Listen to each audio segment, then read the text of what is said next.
Good evening. Welcome to Novara Live. My name's Stephen Methven, and don't worry, I haven't done a coup on the whole organization. Not yet, anyway. Dalia Gabrielle was supposed to host this evening, but unfortunately she's not feeling very well. So feel better soon, Dalia. Later in the show, I'm going to be joined by Helena, aka NoJusticeMTG, as well as by economists James Meadway and Joe Michell. Coming up tonight, we'll of course be discussing the big story of the day, if not the month, if not the year, Trump's tariffs. But following that, Hungary has withdrawn from the ICC following a state visit from Benjamin Netanyahu, and the Israeli embassy has accused Sadiq Khan of inciting Hamas propaganda. It was a speech that took just a little under an hour, but in that short time, US President Donald Trump managed to turn the global economic order upside down. His so-called Liberation Day speech in the White House Rose Garden was all about leveling the trade playing field by applying tariffs on foreign imports into the US. And he began by laying out his grievances.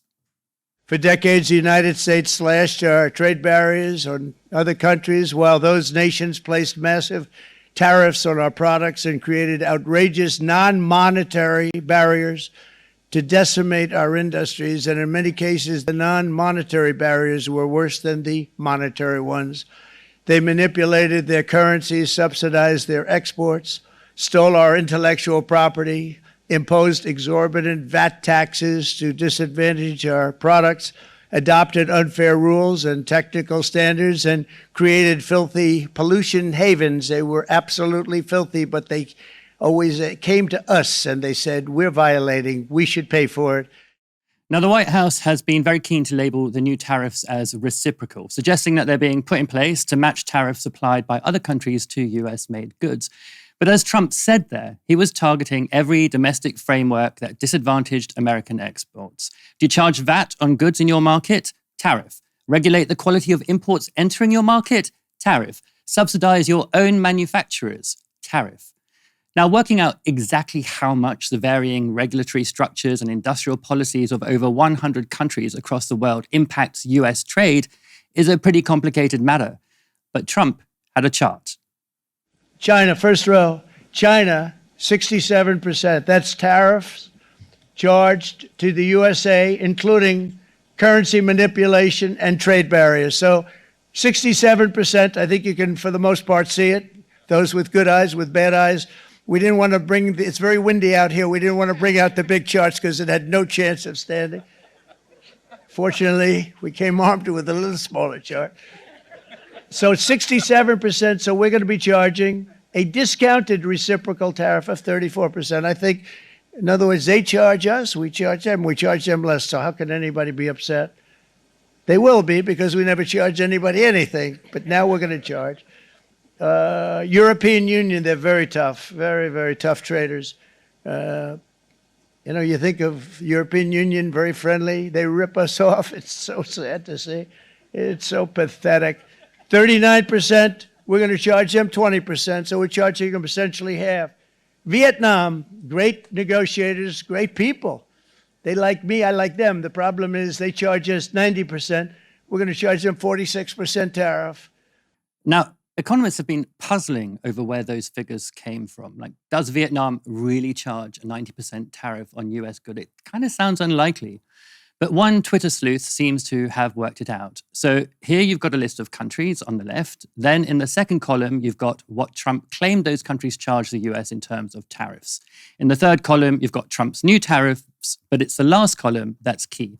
Those are the figures you arrive at if you take the US trade deficit with the country in question and divide it by the value of what the US imports from them.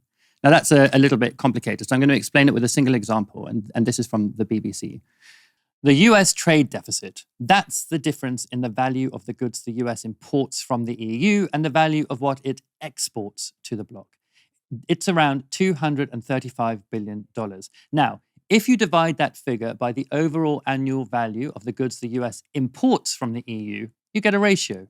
As a percentage, it's 39%.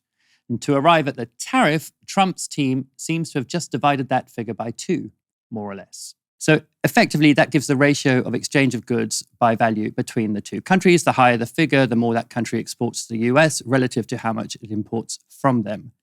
And if we look at the EU row on the table, you can see that the figures in column 4 and column 2 are pretty much the same. The ratio, column 4, and what Trump calls the tariffs charged by the bloc are identical.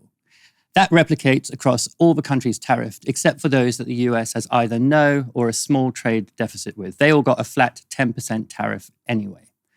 Later, Washington more or less confirmed this theory. White House Deputy Press Secretary Kush Desai tweeted out this formula, which pretty much gives the results in the table I showed you.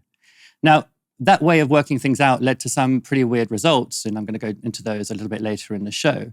But what seems clear is that the Trump tariffs are less about what he sees as fair trade and more about wiping out US trade deficits with countries individually. Or perhaps he sees the trade deficits as a lack of fair trade. Now, to try to make sense of all of that, I'm joined now by economist and host of the Macrodose podcast, James Meadway. Hi, James. How are you doing? Hi, not too bad. Not too bad, thank you. Thank you very much for joining us. I know you don't have a lot of time, so I want to jump straight in. Look, what do you think Trump's logic here is, and how is it likely to affect the US as well as the global economy? Well, it's Trump and the people around him. Trump has his own sort of story about how everyone's ripping America off. The people around him are more strategic, you would say, more systematic about this. People like Scott Bessent, the US Trade Secretary in particular, who has been saying for a good, well over a year now, on the need and the potential to reorder the global trading system to the US's advantage.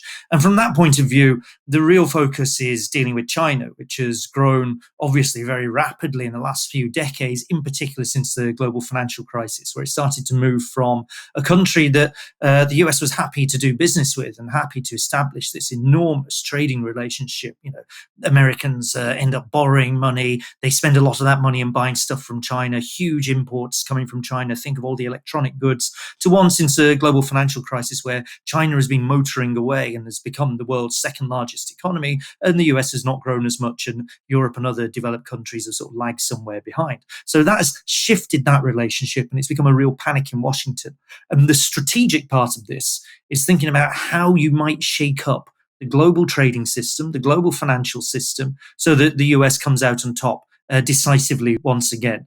And what the tariffs are doing here, and if you look at how they're organized, you have to think of this as like the way they've got this weird calculation really is to think, how do we get China and then make it look like we're not really doing that? I think that's how they got there. So they stick this whacking great tariff on China and then try and open negotiations. People may have heard of some discussion around something that's been called the Mar-a-Lago Accord, the Mar-a-Lago Pact. It's this idea that America is going to get its various trading partners together. They're all going to sit down in Donald Trump's rather gaudy, hideaway in Florida, the Mar-a-Lago estate, and cook up a deal for the whole world on how the new trading system is going to operate, in which America will, with the threat of these tariffs and the damage they will cause, it'll be in a better bargaining position with everyone else and come out top dog once more, and then we all carry on. That's more or less the thinking behind doing all of this. There are a few sort of bells and whistles.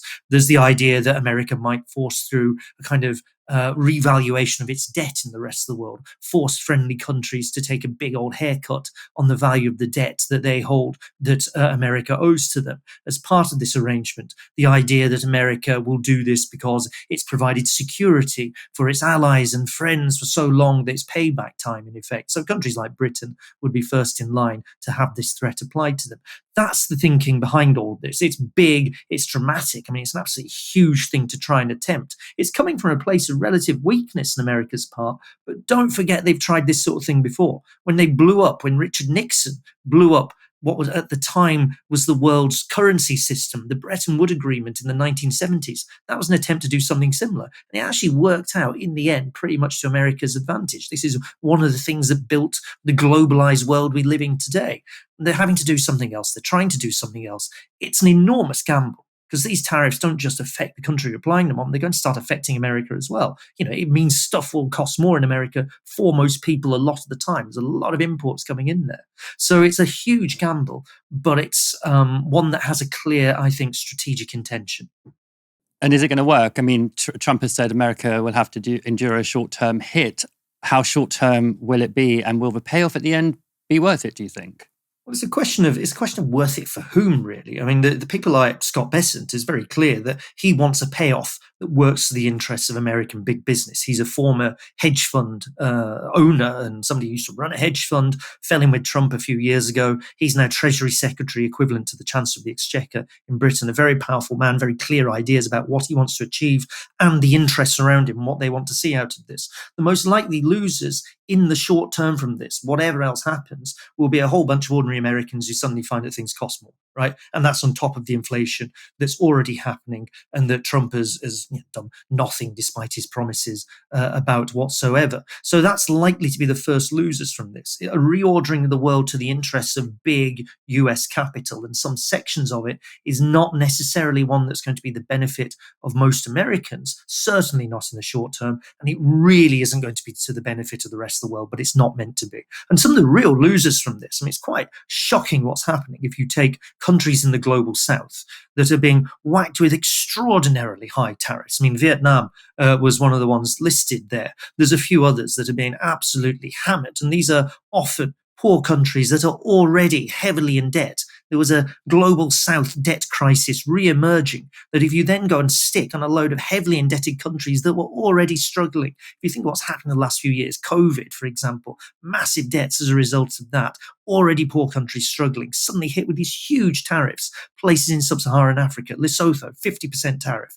They're really going to suffer from this. That can blow up a new global South debt crisis. That's obviously not bad for most of the people in the world, right? So this is not some sort of friendly shake-up and reordering. This is a hard, aggressive move by what amounts to a relatively declining power in the world, attempting one last roll of the dice and hoping things will land in its direction. It's a hell of a gamble, and there's no guarantee that it works. May have worked in the past for America. That's what happened in the 70s into the 80s. This time around, I wouldn't be so confident. I mentioned that Trump's formula led to some pretty wacky results. The administration has imposed tariffs on some of Australia's near Antarctic external territories, some of them home only to penguins. Lesotho, as James mentioned, a tiny landlocked country in the middle of South Africa, has been hit by 50% tariffs, the highest in the world, second only to China. And while Lesotho has a large trade deficit with the US, it exports a relatively small amount of goods. Now, whether Trump's tariff plan is domestically a good one or a bad one depends very much on what he's trying to achieve. These tariffs are going to give us growth like you haven't seen before, and it'll be something very special to watch. I am so looking forward, and Brian, it's going to happen even faster than you said. You might say, but it's already started. It's already started. Work's already begun on plants all around the country, and you see that as before. These are big, rich companies. We have $61 billion started on a big plant going up. It's going to be announced over the next 2 days, and they already started work. Many of these the biggest companies in the world, they've committed to build. We're going to build, sir. Trump has repeatedly claimed that the new economic regime will reindustrialize the US, returning manufacturing to the country. Now, that might make sense if we'd seen an industrial strategy, which we haven't. But it would also be most effective if tariffs were more selectively applied, which they aren't. Bananas, cocoa, coffee are all things that the US produces in limited quantities and only seasonally, but importing them just got a lot more expensive. The stock market seems pretty shaken by the new economic order too. As Wall Street opened today, the Dow Jones dropped by 1,500 points. That's a little under 4%, as investors sold off shares. The Associated Press reports this. Everything from crude oil to big tech stocks to the value of the US dollar against other currencies fell. Even gold, which has hit records recently as investors sought something safer to own, pulled lower. Some of the worst hits walloped smaller US companies, and the Russell 2000 index of smaller stocks dropped more than 5% into what's called a bear market after losing 20% from its records.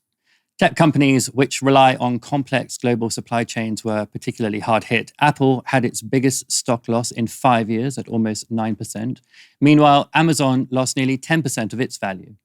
But as the markets reeled, White House Press Secretary Caroline Leavitt had this message for jittery investors. To anyone on Wall Street this morning, I would say trust in President Trump. This is a president who is doubling down on his proven economic formula from his first term. We saw wages increase. We saw inflation come down. We had a Trump energy boom. We had the largest tax cuts in history. And that's exactly what the president intends to do following his historic announcement yesterday for reciprocal tariffs. It's the golden age rule for the golden age of America. And the United States of America is no longer going to be cheated by foreign nations around the world. And as the president declared yesterday, this is indeed a national emergency. We have a $1.2 trillion trade deficit and counting. I love that slightly shady framing of Caroline Leavitt there with the down arrow, down arrow, down arrow of the stock market. Over on Truth Social, Donald Trump used a medical analogy to describe what he thinks is going on. The operation is over. The patient lived and is healing. The prognosis is that the patient will be far stronger, bigger, better, and more resilient than ever before. Make America great again. I'm joined now by economist Joe Michell, professor at the University of the West of England. I want to start with those promises by Caroline Leavitt and by Trump. This is going to lead to tax breaks for ordinary Americans. It's going to lead to reindustrialization of the US. Do you think any of that's true? It seems highly unlikely that any of the promises currently being made, pretty outlandish promises, are going to come to any meaningful fruition. I think we will see a reorientation of production, of global value chains, and how that pans out at this stage is impossible to tell. There's so much uncertainty around even the shape of the tariffs, what kind of reactions we might see, how they'll be applied. But if they do stay in place, then you will see some reorganization of global trade and production. But how that is structured and what it looks like is extremely difficult to call.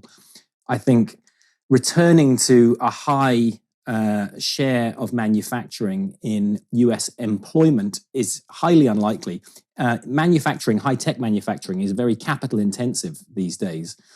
So bringing manufacturing back on shore in a way which is labor intensive, which provides large numbers of jobs to blue collar workers. If you sort of think about the nostalgia for what seems to be regarded as a golden age when people had steady jobs at the auto plant and sort of traditional American lifestyles and things were getting better. There seems to be a sort of nostalgia harking back to this period. That period is gone. It's not going to be reproduced. So we're going to see reorganization, but we're also going to see, I'm sure, as James said, much higher prices in the shops for many individuals. We're going to see from the government spending cuts, we're already seeing huge numbers of jobs being lost, big sectoral shifts and negative shifts. For example, I've seen stories about agricultural job losses in many Republican voting states as a result of cutting back on things like school meal programs, which bought produce from local big, agribusiness type of production. So how this pans out is incredibly hard to say. I think you could, with a very careful understanding of the global economy and with good macroeconomists, come up with a plan to gradually undo the worst excesses of globalization. And I do think that there is a grain of truth to some of what is being said. But this isn't what I'm talking about. This is running around with chainsaws and hammers, smashing things, and the results are going to be, I think, as we'd expect.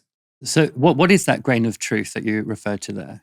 Well, the grain of truth is that the global free trade, so-called free trading system, hasn't been a great win for everybody on the planet. Much of what's called a free trading system, free trade agreement, a lot of that's about agreements over financial flows, allowing control of large corporations, of global value chains, of aligning regulatory standards, in kind of races to the bottom to make sure that goods can be transferred between borders quickly. I think it is true that the arrival of China into the global trading system and the arrival of a large population of extremely low-wage workers and the rise of manufacturing in East Asia has had effects on the economies in the West. Now, one way to react to that, I think, is to accept that we're effectively service sector economies for the most part now. There will be some high-tech manufacturing, but really try and look to the future, look to the green jobs of the future, the technology involved in confronting climate change. I think with good industrial policy, careful managing of trade relationships, you could develop a strategy which could generate so-called inclusive growth, decent incomes, decent jobs for a large number of people, technological upgrading and so on. And that would be one way to respond to the changes in the global system which we've seen. I do think there's a case for reducing the power of global finance, the ability of big financial players to play cross-border, to take positions, speculative positions in financial markets, to impose high interest rates on developing countries, and so on. So it's not to say that the period since 1990, let's say the period of globalization, and some people call it financialization, has been great for everybody. Far from it. But accepting that is a long way from saying that Trump and his crowd are going to do anything positive. I think, if anything, we're going to see worse fallout now. People have suffered from the worst excesses of the period we've just had. We're now moving into what looks more like a gangster capitalism, survival of the fittest. As James said in your previous segment, many very poor countries being hit brutally hard if these tariffs stay in place. Think about the potential for political responses in many of those countries to sudden falls in living standards for countries that have been seeing steady growth, often under authoritarian regimes, under a kind of deal that life gets better and we don't make a fuss. Who knows what comes next in many of these cases? Look, there's obviously a view that says Trump at this moment and in other moments as well, perhaps, is just a kind of agent of chaos. But from the US perspective, could there be some conceivable plan here behind these tariffs that will actually, as Trump said, make America great again? Or is it, as James said earlier, the last roll of the dice for a sort of a dying empire?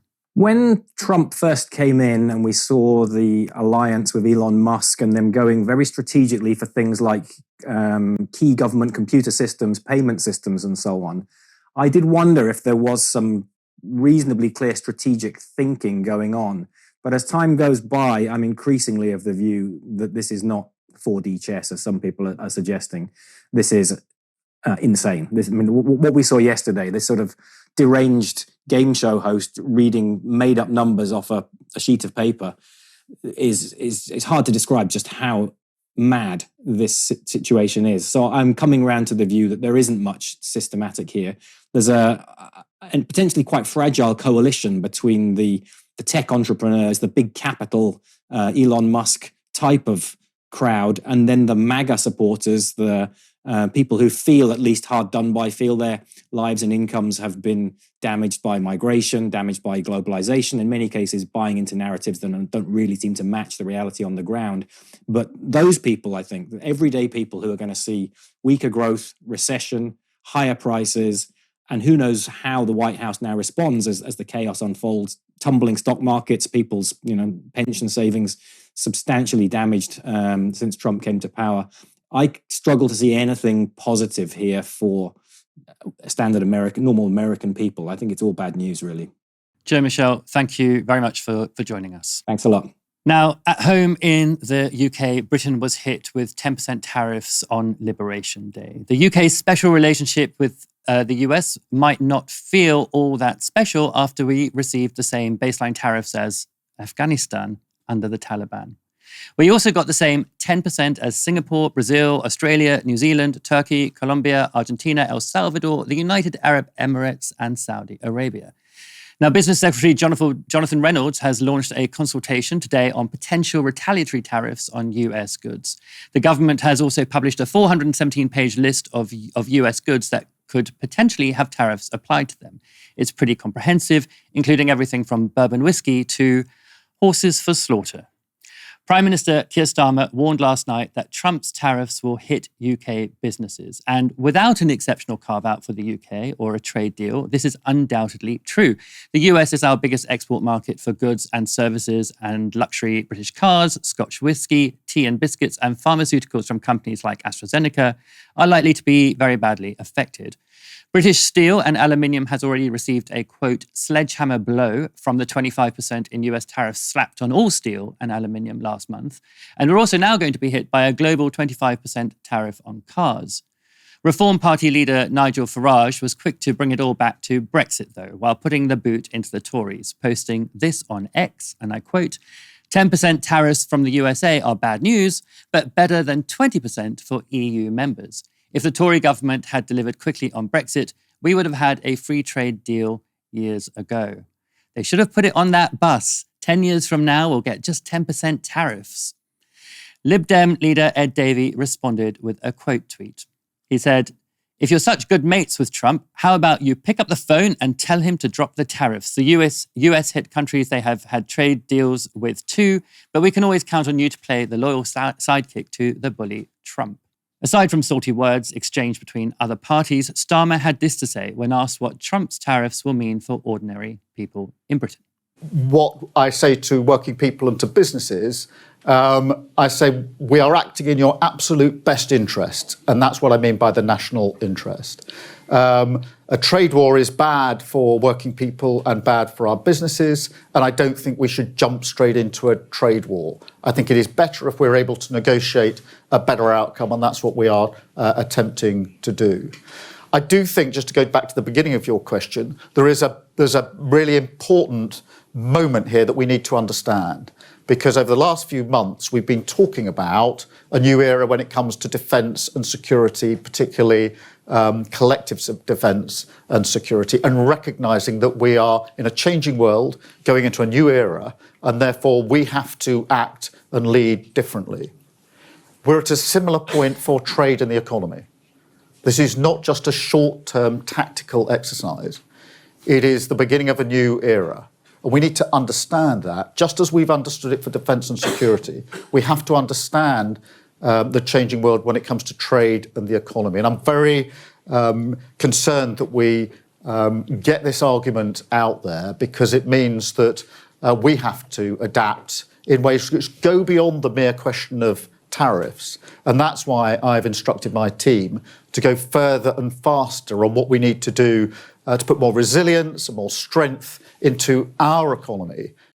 I'm just going to put my hands up and say I didn't understand very much of that. Helena, a.k.a. No Justice, welcome to the show. It's good to be here. It's good to be here on a day where clearly the Nothing Ever Happens Brigade have really got pie in their face. Totally. We're talking to you, Otto English. Helena, I'm going to start with the UK. Does Starmer have an actual plan here? Do you think he was taken by surprise by this flat tariff, or do you think he's thinking that's actually quite a good thing in the end, a sort of win in the end compared to what might have happened? Well, Robert Peston was reporting, saying that there was jubilation at the idea that we only got slapped with 10% tariffs compared to everybody else's. It reminded me of the moment where you get these pictures on Bargain Hunt of people with like loss £17 at the bottom and they're cheering in the background. I'm just like, if this is your level to which you're going to get jubilant over these pretty serious economic headwinds that are going to be happening in the wake of Liberation Day, I don't think these people are really governing in terms of the most optimistic future for what they see for the country. Broadly, I think Keir Starmer does have a plan. It's not a good plan. Its plan is to maintain Atlanticism at all costs, regardless of how much the people in the country don't want it, regardless of how much it makes us unwilling and unable to be able to do good trading arrangements elsewhere, for no other reason than that's essentially what he's been taught to do, you know, from the Trilateral Commission to today. It's infuriating to me at a time where Keir Starmer rightly says the world is changing. Old orders are being destroyed and new orders are being born as we speak. We should have somebody strong. We should have a strong leader, someone who can communicate and make sure that the public, who are going to be the ones who are going to be scared out of their wits' end by the potential for a breaking apart of everything they know about geopolitics, to have someone there reassuring them about what the future is going to hold for Britain, about what their plan is, what their strategy is, and giving a forthright explanation for how we can carry ourselves in the country and the population of Britain best moving forward. And all we get is drivel. We get technocratic waffle that is meaningless to everybody, when in reality what we're seeing here is fully being subsumed by this allegiance to the special relationship to the detriment of everything else. So Keir Starmer, was reported by Adam Bienkov from Byline Times today, that he's refusing to rule out more welfare cuts to ensure that we maintain fiscal headroom from any economic fallout because of these tariffs, which is even more of a disaster than what we're seeing already from welfare cuts, to placate the arrangement that's going to have to happen post-tariff. And also on top of that, he's also not ruled out further tax cuts for American multinational tech companies to make sure they stay on the good sides of Donald Trump, to maybe try and avoid this trade tariff happening in the way that it is to everybody else, want to get this sweetheart deal. And that's why we already scrapped the potential 2% digital services tax to try and placate the Trump administration into not doing the trade tariffs on us. And in reality, there was no favoritism. They weren't making decisions country by country based upon how favorably we treated them. They plugged some numbers into an equation and just gave us the tariff regardless. All of that, all of the things that we're now going to have to do to maintain the fiscal headroom because of the silly fiscal rules under the current household budget style governance of the UK economy by the Labour government, they are getting rid of what little tax they could raise from this digital services tax and getting rid of tax revenue from further tax cuts they might future give to American tech billionaires to keep Trump on side is going to have to come at the expense of public spending elsewhere because they refuse to change those fiscal rules. This is an insane level of selling us out, selling Britain by the dollar, in a approximation of the Genesis album, to get a favorable relationship to maintain this Atlanticism relationship, the special relationship that we keep getting told is so important. When I can't believe I'm saying this, but Ed Davey is fully correct in what he's been saying, that America isn't a reliable partner. We should be looking towards the European Union. I will obviously go further and say we should be looking towards China and other economies in the East to be able to make a much more prosperous and more solid trading relationship. And people like Farage trying to tell us, oh, well, because of Brexit, we only have 10%, not 20% tariffs, as if the extra 10% on the tariff is going to be worse for us than the damage to our trading relationship with the European Union has been since we left the single market and the customs union. Also incredible for Keir Starmer to be the one to essentially nixing any future trading relationship with the European Union, any higher trading relationship with the European Union, by wanting to ensure we maintain this relationship with America, because these things are mutually exclusive with each other. When he campaigned as the Brexit secretary, being the anti-Brexit guy pushing the second referendum, whilst of course in the background, according to Gavin Barwell's memoirs, tanking the soft Brexit agreement that could have been reached by the discussions between Theresa May's government and Jeremy Corbyn's opposition at the time. Then the leadership said, we need to try and find a way of defending free movement as we leave the EU. And then suddenly he becomes Labour leader and now, of course, the Labour Prime Minister. It's all about making Brexit work. Well, I'm sorry, this isn't making Brexit work. We could be using the level to which that the reshaping of the world and the global trading relationship would give us the impetus to be able to advocate for a better deal from the EU, maybe not including, for example, having to take the euro as the single currency if we were to rejoin, or at the very least be able to give them the impetus to give us a good trading relationship within the single market so that we can essentially isolate America through relationships between the EU, all its trading partners, Canada, etc. Because if the America wants to be isolationist, let's bloody isolate it. Let's leave them on their own and see how they like it, and get what Ed Davey was embarrassingly calling, but I can understand his point, a coalition of the willing for an economic arrangement that isolates America, so we can get favourable trading relationships with these countries, rather than continually cucking ourselves out to the American empire. And that is now not happening. I can't believe that Ed Davey is the bulwark against American exceptionalism and American unipolarity in UK politics at this point. It's madness. Yeah, we really are in the upside down. And I think what you say there is it's so right. We have a government that has these commitments, one to these fiscal rules, the other to Atlanticism, which has created a box, and that box is just shrinking. There is, of course, as you say, the option of sort of a greater alignment with Europe, but I guess that Labour is looking down the barrel of local elections and reform just around the corner. But, they're also in government for the next 4 or 5 years. They've got, they've got plenty of, as it were, political headroom to sort of bring about the kind of growth that they've been talking about all this time that we haven't seen anything of yet, and that it looks like we aren't likely to see anytime soon now. Helena, before I go on to the next story, I'm always interested in your economic takes, as is our audience. What is your view of what actually just happened last night? What is Trump's plan here? I I wish I could tell you what's going on inside that man's head. My genuine belief is that Donald Trump is so obsessed with this Make America Great Again slogan, this image that he has of himself, of the nostalgia for America of seasons past, that he essentially looked back at the economic, kind of macro and geopolitical alignment of the American trading relationships back in like the Gilded Age, where he looked at, well, America was great. We were great back then, or we were great, before Bretton Woods collapsed, and just, we got to remake this. Or what do they do then? Oh, they did tariffs. Well, I guess we're going to do tariffs now as well. I don't think there's a grand plan. I don't think he's playing 4D chess. I think this is the desperation of a madman who doesn't have a proper plan. I mean, you looked at him, remember during the election campaign, well, we have concepts of a plan. There was no rhyme or reason, I think, to a lot of what Donald Trump was promising in the run-up to the election. And now that he's in government, apart from the domestic stuff, the creation of the elective dictatorship that they've clearly been pressing for, that's what the Project 2025 stuff is about. It's about the subsuming of Congress and of the judiciary into the executive, making everything about executive power so that we can rekindle Pete Hegseth's dream of a civil war where the left gets ousted from American society. That's what's more important to these people. But in terms of their economic platform, it's always been bananas as far as I'm concerned. I really wish I could give you something a little bit more robust and more erudite than just Trump is an idiot. But I wish that as far as I can see, this is the only explanation. One last point to add to what you were saying before there as well is about the Brexit fallout, although if you looked more pro-EU, there would be a fallout with Reform UK waiting in the wings. Well, when it comes to trading relationships, we're not obviously rejoining the EU, but if you ask the constituents in Clacton, that's Nigel Farage's constituency, would they prefer to have a closer trading relationship with the United States or with Europe? And they all say Europe.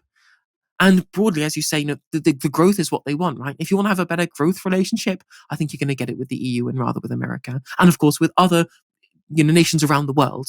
We could see the start of the Chinese century. Maybe the MAGA communists were right. And it was all just a plan to put Trump into the presidency, to destroy American unipolarity forever without the Republicans realizing it. A real Liz Truss moment. I don't know. It could be anything. Hungary has announced it's leaving the ICC, the International Criminal Court, mere hours after Israeli Prime Minister Benjamin Netanyahu arrived for a state visit. Hungarian Prime Minister Viktor Orban rolled out the red carpet for Netanyahu, who is wanted by the ICC for alleged war crimes over Israel's genocidal war on Gaza. Viktor Orban invited Netanyahu as soon as the ICC's warrant was issued in November last year, so a little bit of trolling there, and confirmed that the ruling would have, quote, no effect in Hungary. The ICC has 125 member states, and Hungary will be the first EU country to pull out, despite being a founding member of the court.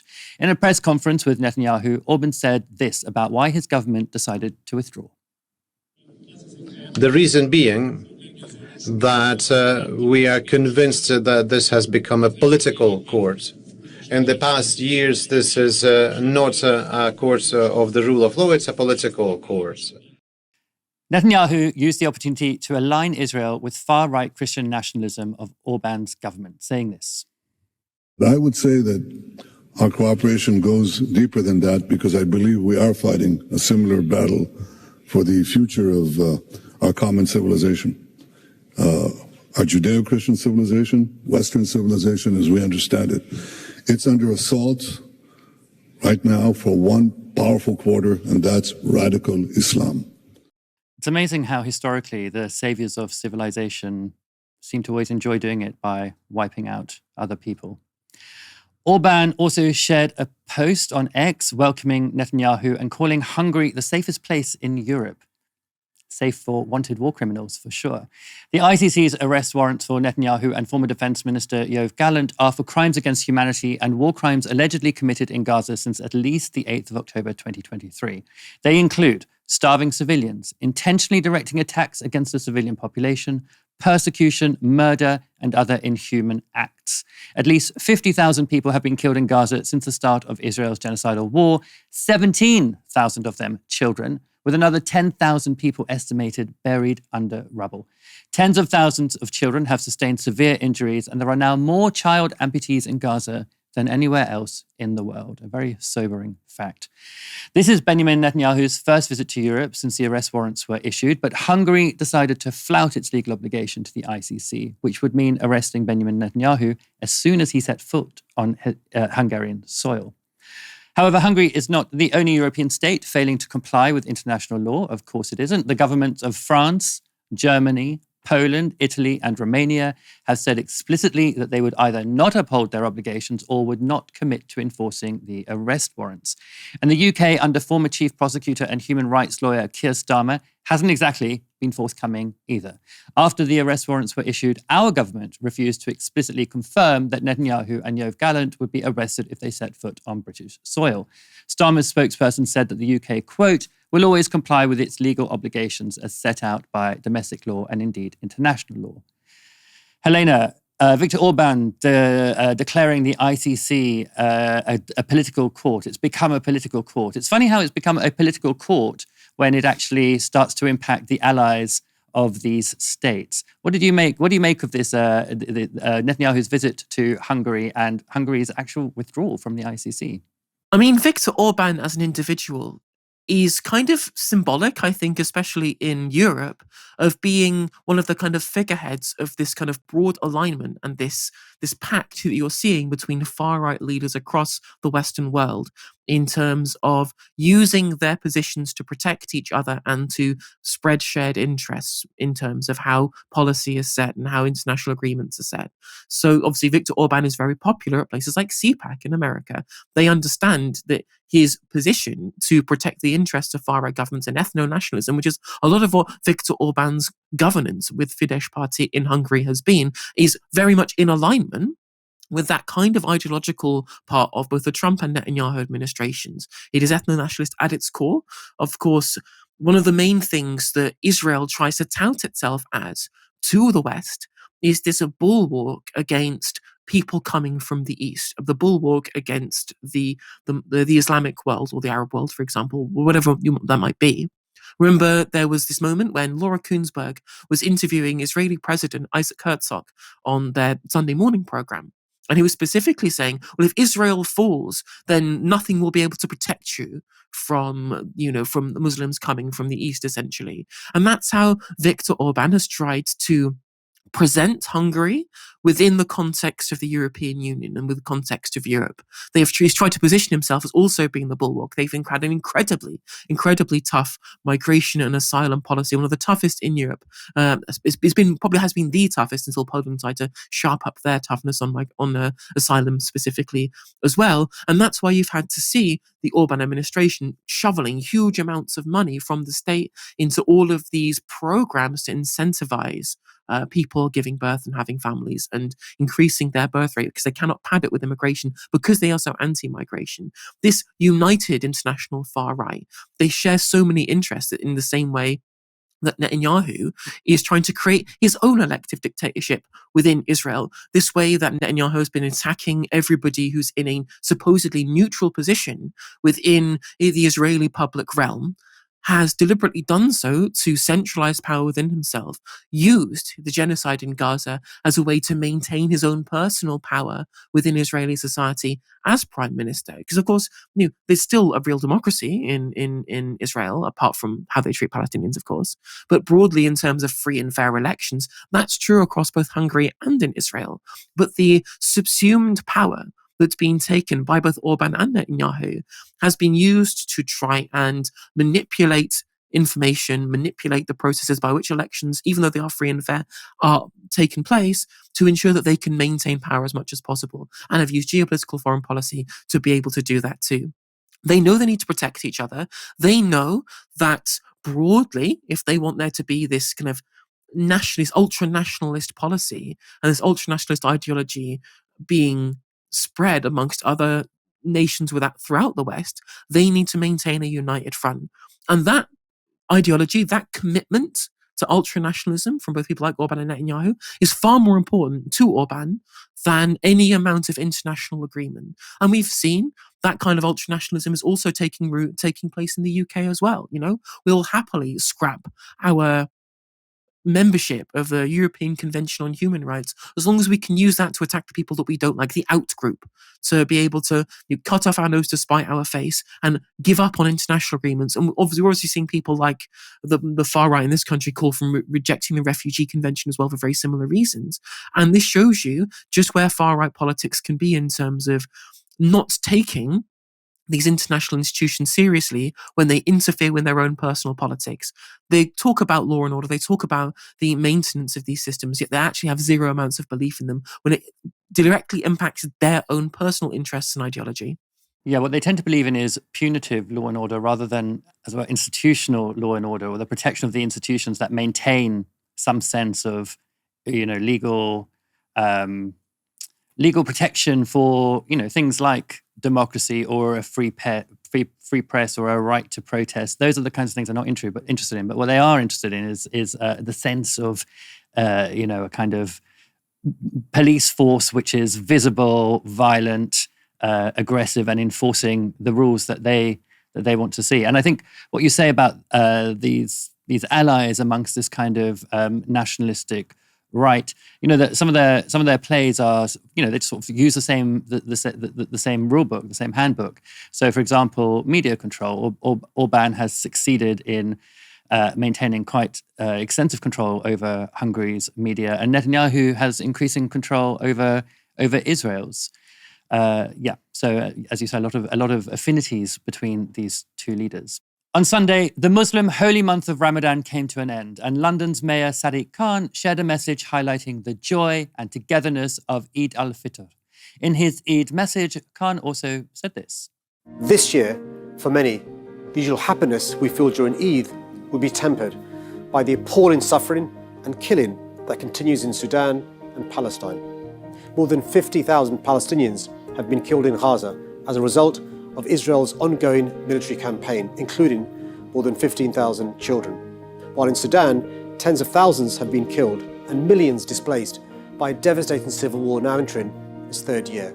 Now, you're never going to guess, but some people weren't happy with Khan referencing the unimaginable atrocities the people of Palestine are being subjected to.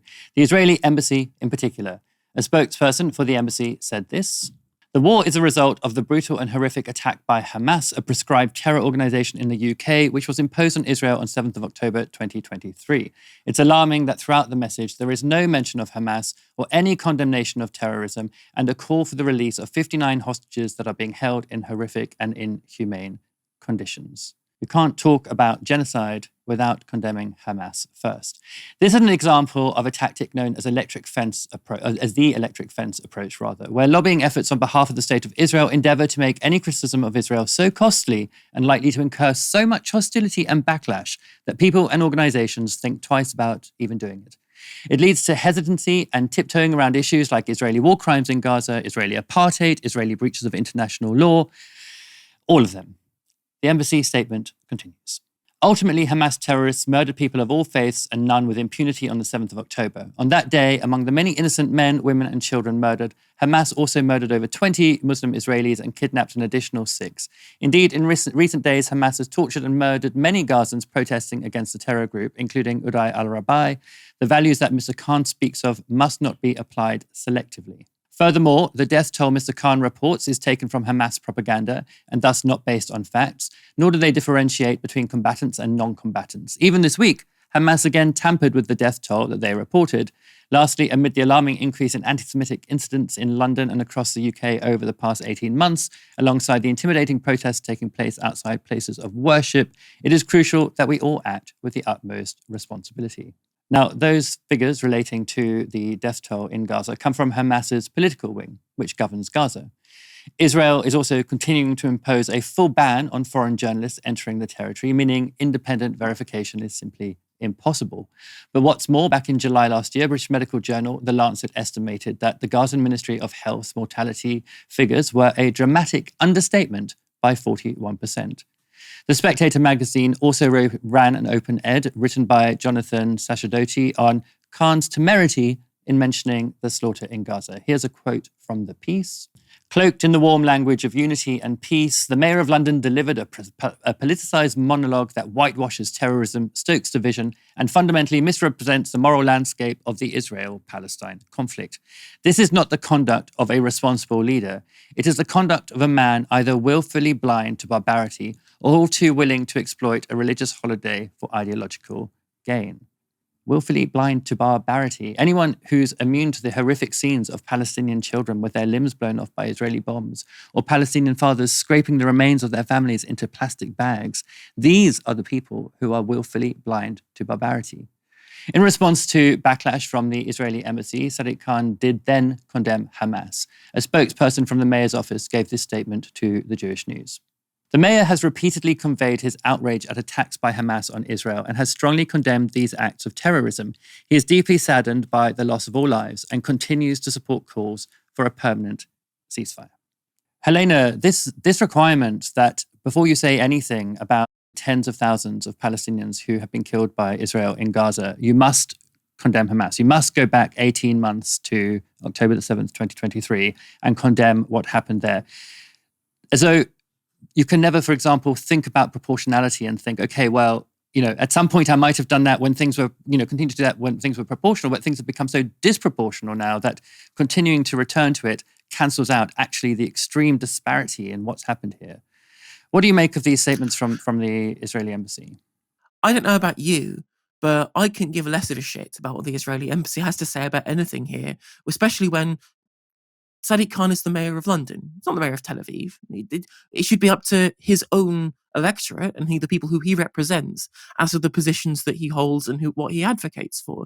It's up to him to decide what that is. And I don't care. I don't care what the Israeli embassy has to say about this, of course, given that in the UK, we fully support the Palestinians. When you look at every single poll is pro-Palestine. It shows sympathy with the Palestinians and shows solidarity with things like arms embargoes, sanctions, and the arrest of Benjamin Netanyahu, for example. So there is no need for us to take into account the opinions of the Israeli embassy on something that is, of course, none of their business, what our elected mayor in London decides to do or say when it comes to their opinions on the Israel-Palestine conflict. Regardless, though, what this all reminds me of, broadly, is the 2000s era Bush slogans of you're either with us or you're with the terrorists, right? Where all nuance gets removed, all context gets removed.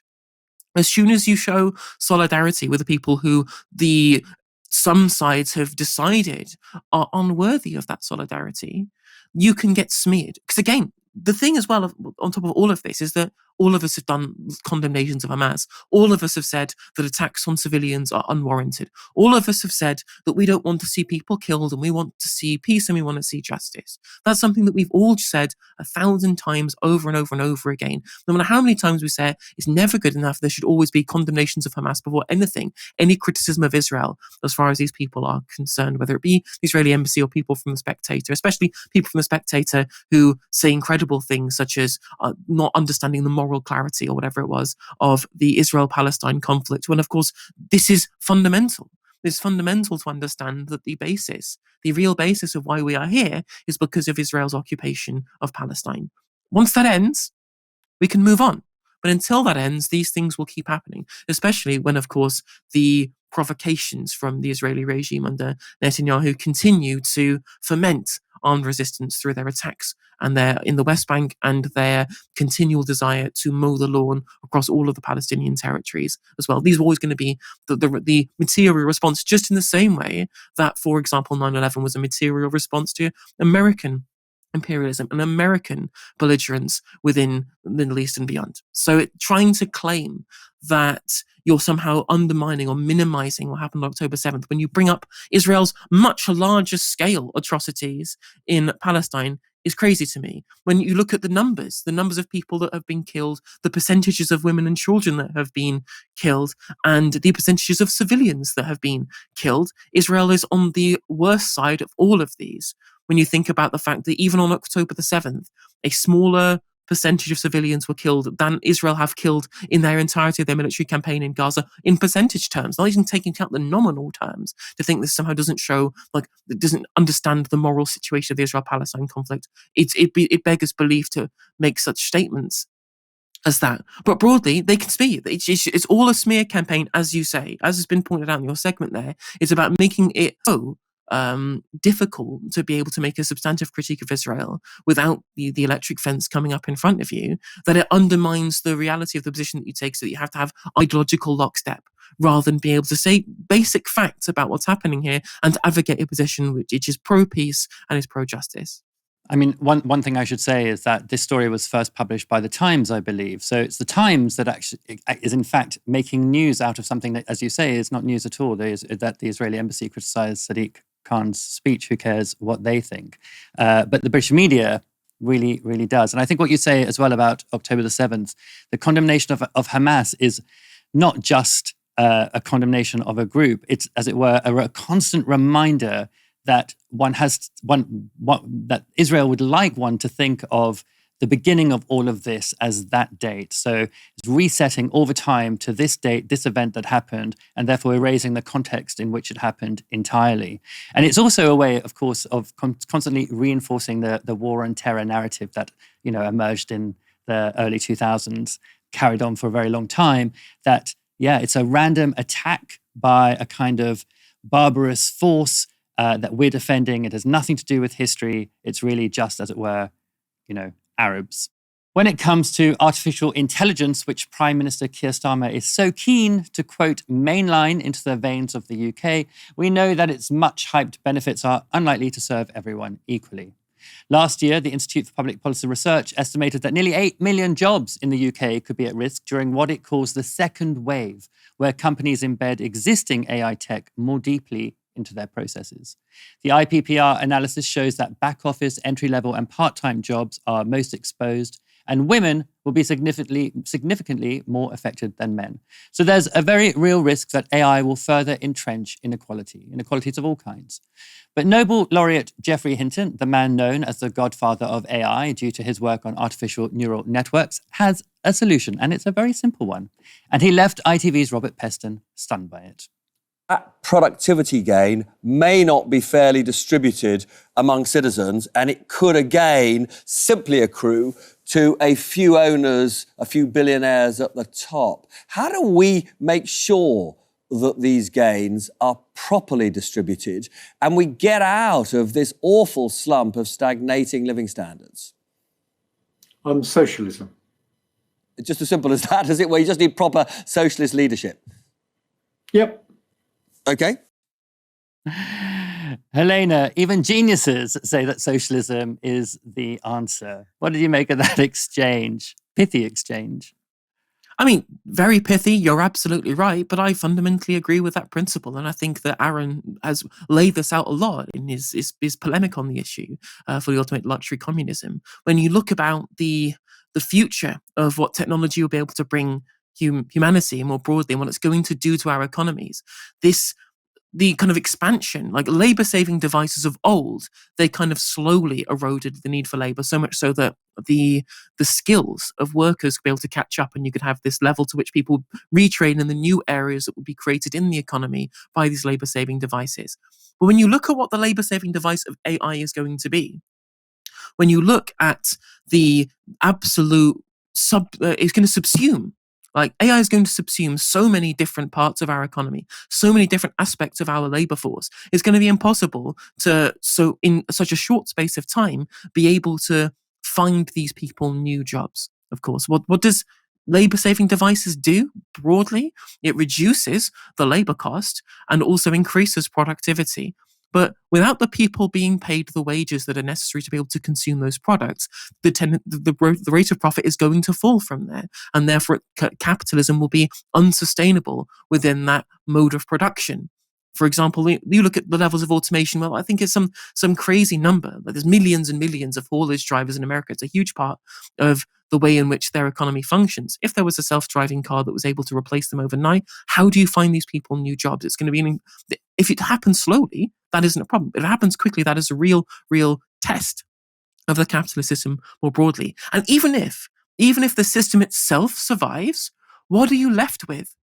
If you're left with a capitalist mode of production in terms of AI ownership, if you'll talk about socialism broadly as the social ownership of capital, right? And capitalism is the private ownership of capital.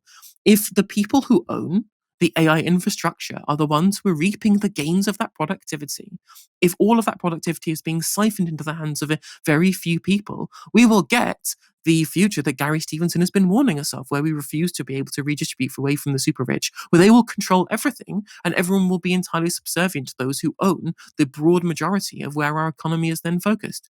Whereas if we have social ownership, of the capital that goes into these labor saving devices, that goes into the broader spectrum of the inventory that is going to lead to these massive increases in productivity, all of those gains can be shared amongst us. We can finally be looking at what we were told 60, 50 years ago would happen by increases in technology. It would lead to shorter work weeks. It would lead to better quality of life for everybody. And that's what's important.